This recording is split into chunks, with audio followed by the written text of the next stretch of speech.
In my experience of working more than 20 years with professionals like you who have to deliver bad news to customers, I have found that there are 4 keys to successfully delivering bad news. I want to share with you a story that illustrates these 4 keys. 3 years ago, my dad needed to have a quadruple bypass, and he needed to have 3 of his heart valves replaced. The surgery came with a big risk. There was a 10 to 15% chance of death during or shortly after surgery. There was a risk of stroke or heart attack during surgery. My father didn't want to have the surgery because of the risk and based on things he was hearing from other people.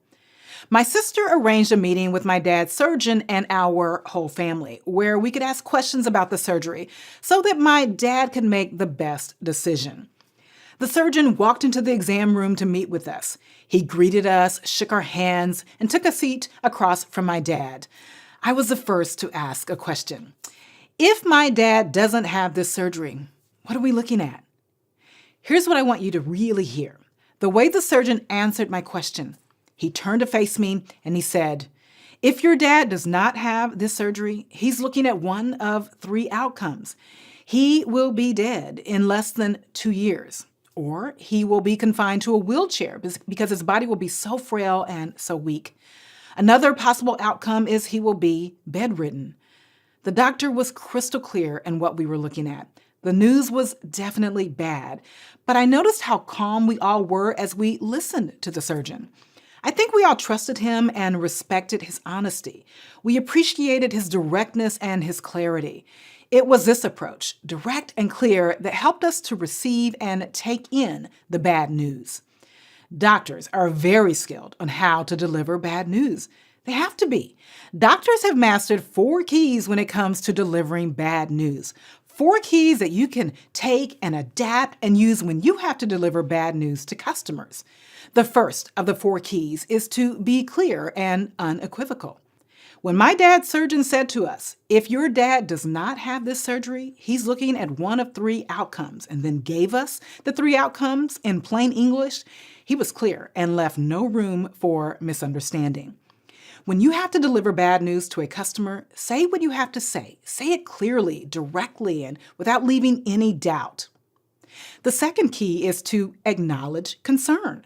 One of my dad's biggest concerns was the risk of death. One of us asked about the 10 to 15% risk of death during or immediately after surgery. And the surgeon said, certainly there are risks. There are risks with any surgery. I have never lost a patient in or immediately after this surgery. This response acknowledged our fear of the risk of death, and at the same time, it offered a sense of reassurance. Be open to and encourage questions is the third key. The surgeon opened our meeting with, what questions do you have for me? I could see his sincerity and his full availability to us. Being open to questions helps you come across as open and credible, which is important when you have to deliver bad news. The fourth key is to offer an alternative. It's always good, when you can, to give customers a choice when you have to give them bad news, even when the choice is not the ideal situation.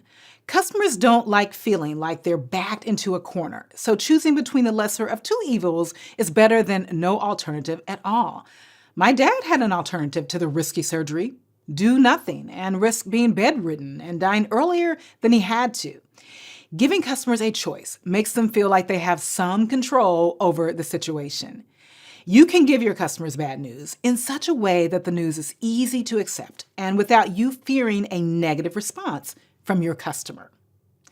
Give bad news using the 4 keys doctors use when delivering bad news. When you do, you'll be able to give bad news with more ease and confidence, and the customer is more likely to accept your response as the final answer.